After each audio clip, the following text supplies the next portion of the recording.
Rogelio, gracias por estar en el programa. No, gracias a vos, José, por invitarme.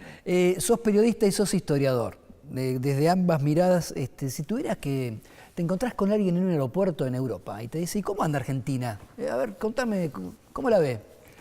Y le diría que regular. ¿Sí?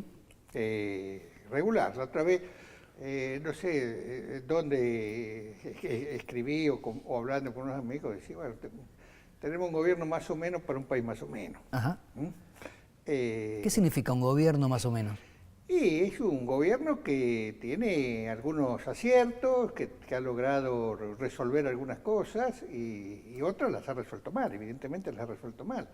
Es un gobierno como suele tener la mayoría de los gobiernos, con problemas de comunicación con la sociedad, con dificultades para resolver la crisis, dificultades para hacer funcionar el capitalismo. A ver si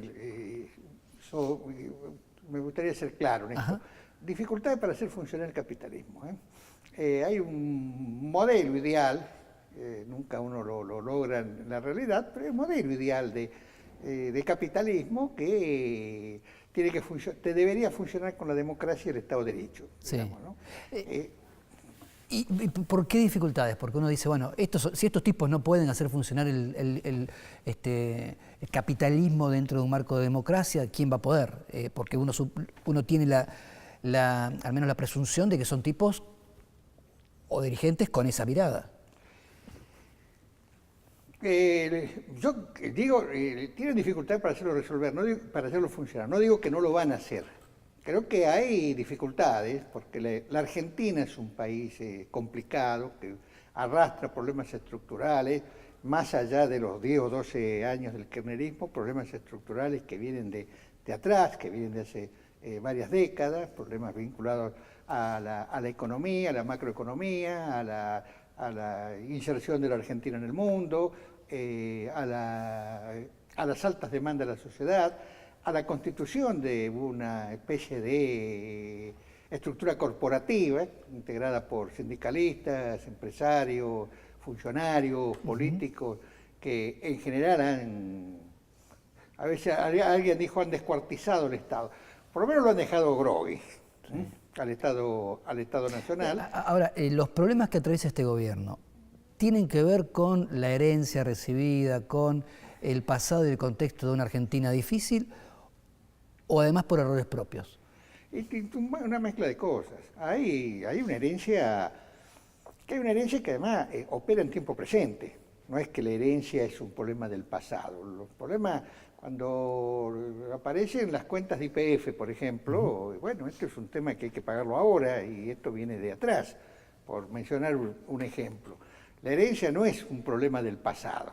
En términos históricos, el pasado actúa en el presente, interviene, condiciona, porque además es un pasado reciente, donde además los actores y los protagonistas están interviniendo, están actuando, no es casualidad, o es sintomático que el candidato más importante de la oposición en términos de votos sea Cristina Fernández de Kirchner. ¿Cómo explicas eso? Me parece que tiene que ver con esta Argentina, ¿no? Yo diría la Argentina de la corporación de la decadencia y la Argentina populista, en la cual hay una cultura y hay determinados tipos de subculturas que encuentran en Cristina Fernández de Kirchner de diferentes registros, desde registros más conservadores, desde registros de izquierda, etc., encuentran una expresión, una representante de esa tradición corporativo-populista que Cristina encarna. Y las denuncias de corrupción o las denuncias actúan en un sector que ya no la votaría lo mismo, pero no sé si incluso los episodios de hoy, estamos hablando de los cuadernos de Barata. Los cuadernos los cuadernos bolsos. de Barata, no son los cuadernos de Gramsci. Sí, no, son los cuadernos de Barata. Son los cuadernos de Barata, también italianos, pero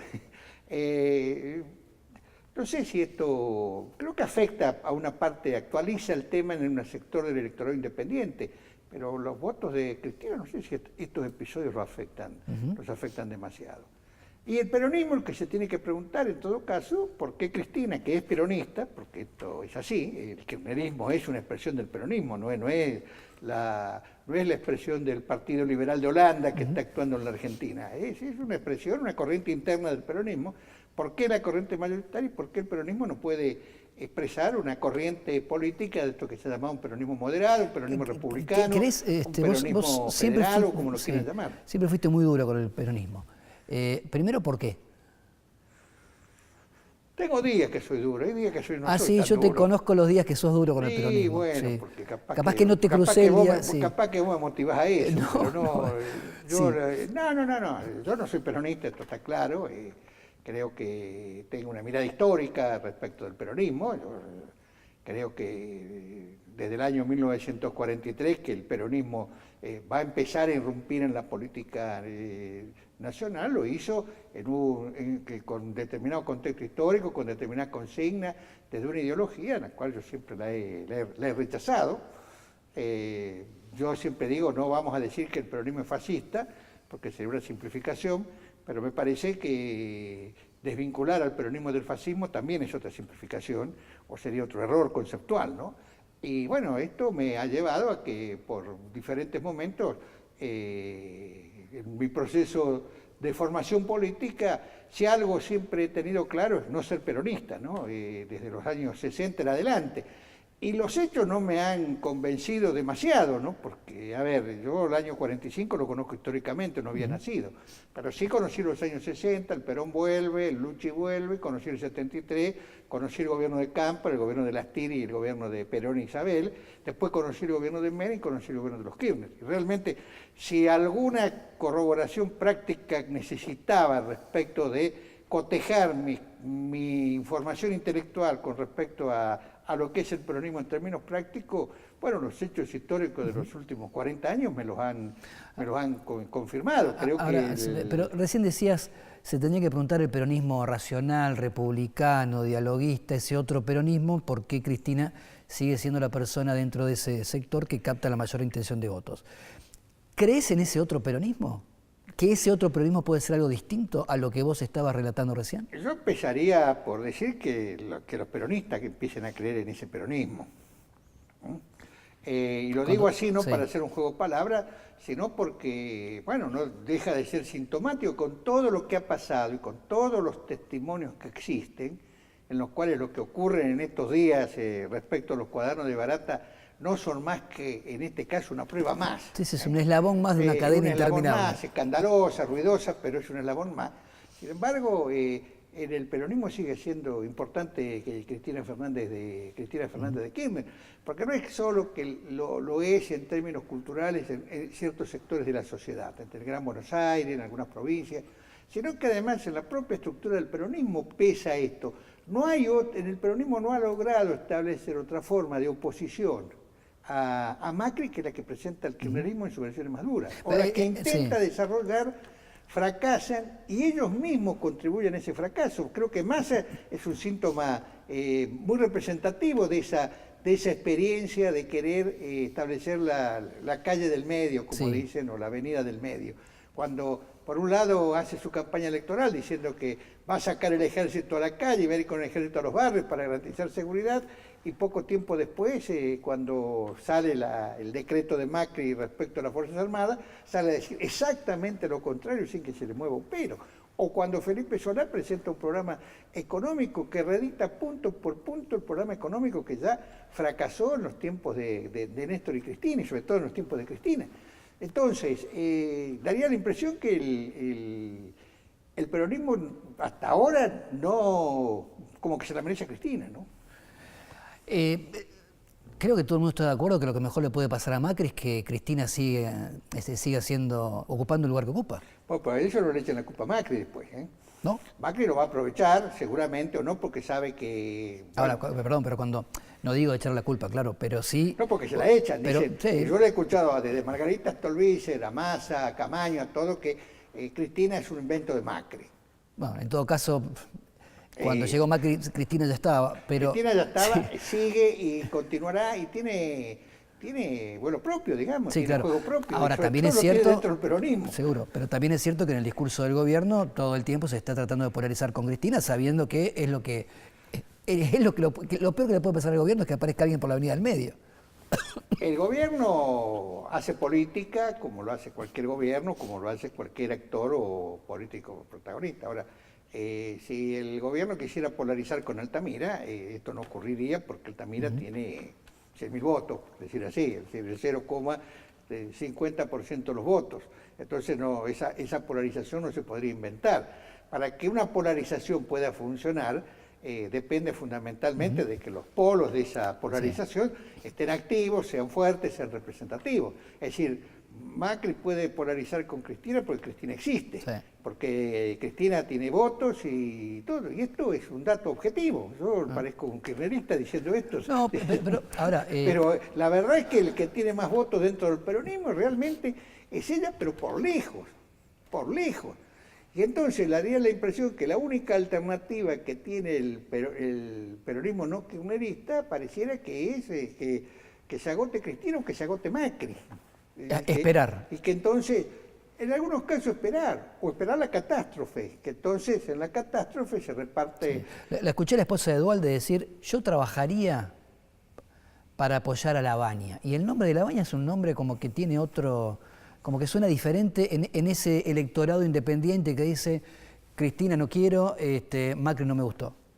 Sí, yo estoy de acuerdo que Lavagna es un hombre con prestigio en términos de como funcionario, como tradición política. Fue candidato a los radicales sí, claro. en el 2007, me parece. Sí, en el 2007. Viene el radicalismo, aparte. No. Ah, no. Que yo sepa, no viene del radicalismo. Pero bueno, para el caso de peronista, cuando fue candidato a los radicales, él nunca dejó de decir que era peronista, ¿no? Esto fue así. Pero bueno, de todas maneras, a mí me importa verlo, cuáles son sus posibilidades políticas, incluso lo que expresa políticamente. Porque yo cuando le escucho a Lavagna decir que acá la solución es reactivar la economía, establecer un pleno empleo, establecer buenos salarios y ponerle plata a la gente del bolsillo, pero bueno, estamos todos de acuerdo. Pero vamos todos juntos, pero me parece que no es esto lo que está en discusión en serio en la Argentina ahora, porque alrededor de estos buenos deseos, ¿quién va a decir que está en desacuerdo con reactivar la economía, con que haya pleno empleo, buenos salarios, que mejoren las exportaciones, que se desarrollen y se sostengan las pymes? No, en eso estamos todos de acuerdo. ¿Hacemos un corte? ¿Seguimos enseguida? ¿Cómo no, Bueno, estuvimos hablando mucho del pasado, del peronismo, de Cristina, del peronismo dialoguista y republicano. Sí, yo te digo, el pasado, un pasado que opera en el presente. Está en el presente. No es un pasado que está... Sí. No estamos hablando de la Revolución de Mayo de 1810. Claro, porque muchos dicen, bueno, 2 años y medio después del gobierno de Macri, ya es hora de hablar de Macri y no seguir hablando del pasado. Vos decís, bueno, pero es un pasado que opera. Que interviene, que además como debe ser, digamos, el presente es esa síntesis que siempre está funcionando entre el pasado y el futuro, digamos, ¿no? ¿Te sorprendió lo que pasó hace un mes y medio, con la corrida cambiaria, la devaluación? ¿Dio la sensación de que el gobierno lo tomó desprevenido, aunque el gobierno dice que no? Bueno, el gobierno podrá decir que no y otros podrán decir que sí. Lo cierto es que esto ocurrió y que es serio, digamos, es serio. Hubo problemas con una corrida cambiaria que todavía sus efectos no están del todo controlados, que hay dificultades la inflación está por venir. Para salir. El propio Peña dijo que los meses que vienen son fríos y ellos hablan dijo fríos y oscuros. Fríos y oscuros. La verdad, es una metáfora, podría haber dicho, qué sé yo, fríos y glaciares. Sí, pero que el número 2 del gobierno diga en público los meses que vienen son fríos y oscuros, a mí me sorprendió. Bueno, hay algo que uno podría pensar primero, ¿no? Todos los gobiernos a lo largo de su recorrido, si uno mira otras presidencias en otros países, donde hay estabilidad, continuidad, alternancia, pasan momentos más duros y momentos óptimos, digamos, ¿no? Esto a veces escapa incluso a los propios recursos que puede disponer un gobierno. Hay situaciones en un mundo globalizado donde además todo circula y se recorre a una velocidad que no conocíamos en otros tiempos, los cambios de los escenarios internacionales impactan y gravitan. Y en países vulnerables, la Argentina es un país vulnerable, afectan seriamente. El tema del dólar, el tema del petróleo, una sequía, más yo creo que efectivamente errores del gobierno, porque había cosas que se venían venir. Yo no soy de criticar el endeudamiento, yo creo que era la única alternativa que tenía la Argentina para salir y sostenerse de un crack económico al que llegaba. Lo otro era echar 1 millón de empleos públicos, ¿Cuáles fueron los era errores? dejar de pagar las jubilaciones. No, seguro. Digamos, para hacer el ajuste había que emitir, empezamos a emitir, así, le damos a la maquinita. Bueno, eran todas soluciones inviables, digamos, la solución menos mala para salir de una situación muy difícil que había recibido el gobierno era el endeudamiento, por el cual había margen, incluso el porcentaje de endeudamiento de la Argentina comparado con los otros países de América Latina es bajo. Sigue siendo bajo. Sigue siendo bajo, está por debajo Rogelio, de los vos decías, porcentajes. se dieron errores. ¿Cuáles son? Si podés resumirlos. Yo no sé, mira, los economistas no se ponen de acuerdo Sí. respecto de esto. Yo no soy economista para decir con precisión cuáles fueron los errores. Lo que puedo evaluar son los resultados o las conclusiones de estos. Uno puede decir que deberían haberlo previsto, que deberían haber tomado algunos otros recaudos en términos macroeconómicos.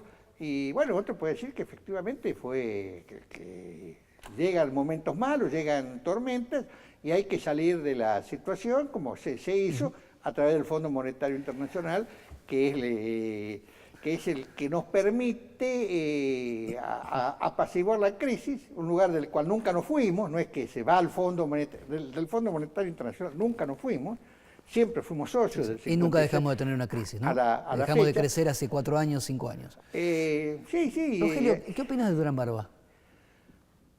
Mirá, compartimos el Club Político Argentino con Durán Barba, que es un hombre con una formación académica, formación política, conoce su oficio. Digo esto porque algunos suponen que no sé, que es un gurú, esto, aquello. Después hay cosas que yo estoy de acuerdo, otras que estoy en desacuerdo. Ahora cuando salió a decir que, ahora la última nota que escribió en Perfil, me parece, respecto a las conferencias de prensa, que los periodistas le preguntan al presidente cosas que en realidad si uno habla con la gente quiere saber otras cosas, si el presidente come chicles, si el presidente juega al fútbol o a la bocha, si ve qué película ve.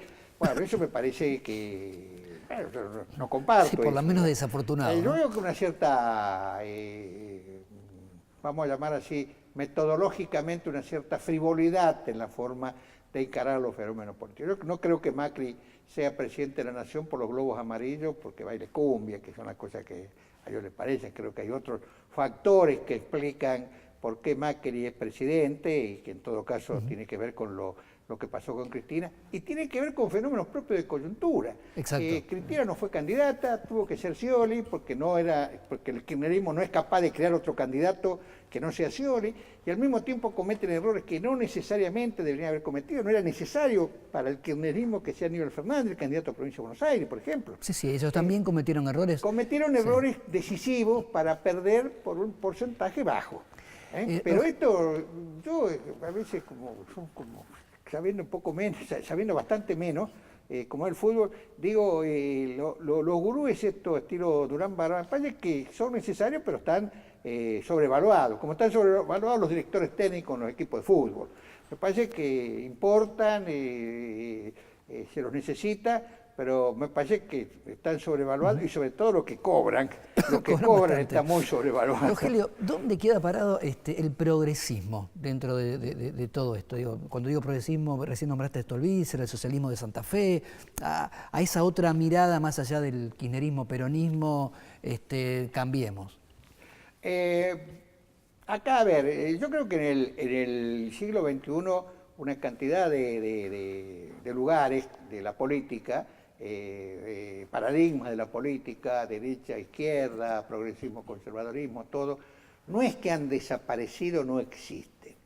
Deben ser evaluados, deben ser elaborados desde otros lados, las contradicciones que presenta la sociedad del siglo XXI, la sociedad del conocimiento, la sociedad globalizada, como la quieran llamar, están planteadas en otros términos, y esta crisis que afecta tanto a la derecha como a la izquierda, que afecta tanto a progresistas como a conservadores, porque hay que tratar de pensar el siglo XXI con cánones que no son los que funcionaron en el siglo XX, desde la categoría del liberalismo y marxismo en sus versiones más clásicas. Bueno, esto plantea una crisis. El progresismo está en crisis, digamos. Yo me considero parte de ese progresismo, formé siempre parte de ese progresismo y creo que forma parte de esa crisis. Que ciertos sectores progresistas estén en Cambiemos, que sectores progresistas jueguen cartas propias alrededor de Stolbizer o del Partido Socialista, que sectores progresistas estén dentro del peronismo, demuestra que no es porque son cabezas duras o sectarios, sino que hay ciertas variables de la política que son de difícil interpretación. Yo lo que veo, por ejemplo, es que, por ejemplo, con el tema del aborto, Sí. veo que sobre las contradicciones tradicionales aparecen de pronto otros tipos de contradicciones. Donde Fernando Iglesias, digamos, que es el más duro contra el coso, es aplaudido por los kirchneristas porque apoya el aborto. Parece loco, pero no es loco. Allí hay transversalidades alrededor de algunos temas donde los sectores progresistas, el tema del aborto es casi un paradigma de los sectores progresistas, se encuentran más allá de las diferencias y de las posiciones políticas que tengan. Ahora, esto no quiere decir que después, respecto a otras contradicciones que están presentes en cómo hacer funcionar la economía, cómo insertar a la Argentina en el mundo, cómo hacer funcionar el capitalismo, cómo no hacerlo funcionar, aparezcan contradicciones que no se resuelven con las categorías de clases sociales, de lucha de clases o de luchas de naciones contra naciones débiles, contra naciones fuertes, o colonias y países centrales, como se resolvían en los años, en el siglo XX.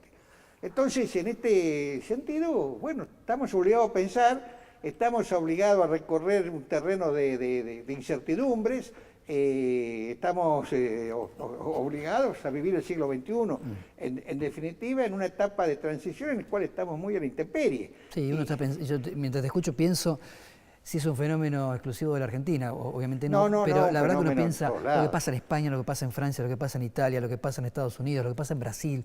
La verdad que sí, que hay ciertas convulsiones o reacomodamientos en todos lados. Los reacomodamientos, acá pasó algo importante, el derrumbe del comunismo no fue solamente, digamos, no fue jauja el derrumbe del comunismo, fue el derrumbe de un montón de cosas, no solo del marxismo y del comunismo, fue el derrumbe de una cantidad de certezas respecto de cómo llevar adelante la lucha política, cómo situarse en la lucha política, cómo proyectar el futuro.